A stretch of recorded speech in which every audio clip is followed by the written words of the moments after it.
Hello everyone, I'm Annlyn, and today I will tell you about the three source materials that I have chosen to help me write my research essay. My first source material is Wei Choi's novel, The Jade Peony.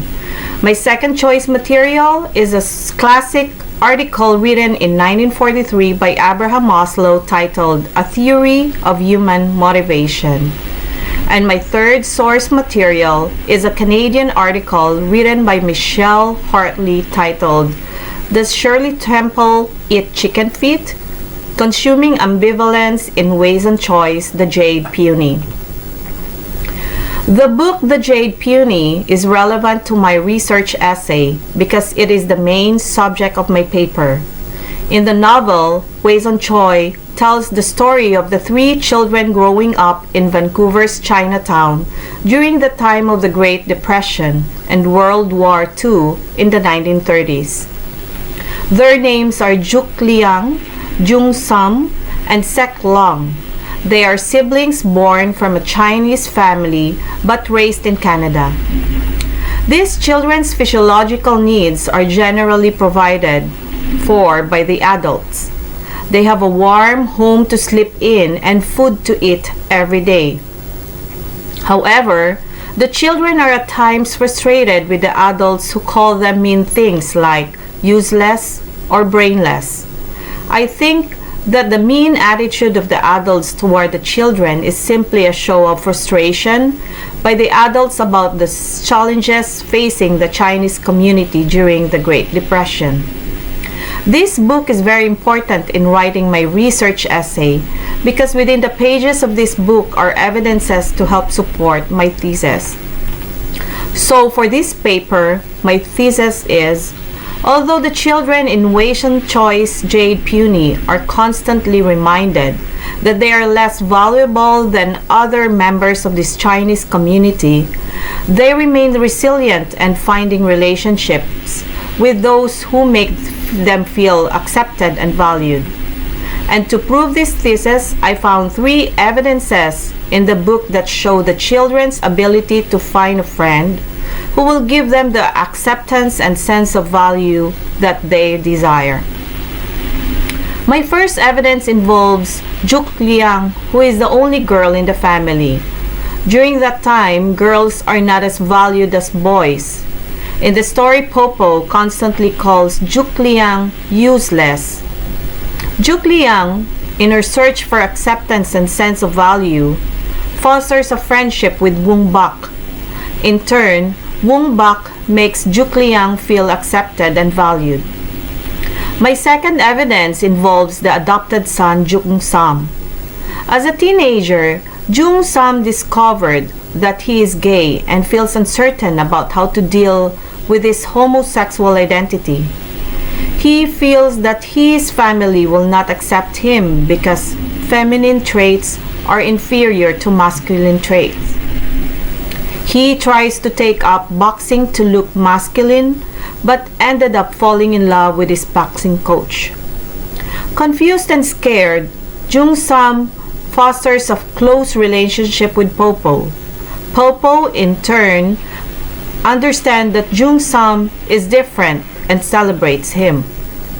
My third evidence involves the youngest son, Sek Long. The adults are usually mean to Sek Long because he does not understand the formal Chinese way of naming the adults.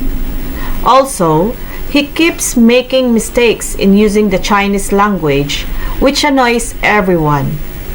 Because of this, he is dubbed brainless by most of the adults, even by his own mother. Fortunately, Sek Long establishes a strong relationship with Popo, who is the most important adult in the family. In a deliberate move, Sek Long found an ally in Popo who treats Sek Long with care and spends quality time with him.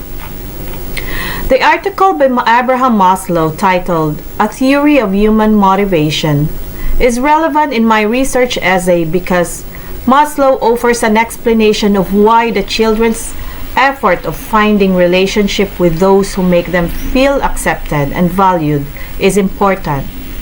During this time of scarcity, the people of Chinatown show human behaviors geared towards fulfilling the 5 universal needs as defined by Abraham Maslow: physiological, safety, belonging, esteem, and self-actualization. Maslow states that people's most basic need is for physical survival and is the first thing that motivates human behavior. True to Maslow's theory of motivation, the adults of Chinatown endure to provide the children their physiological needs like food, water, and shelter, even though the resources are limited.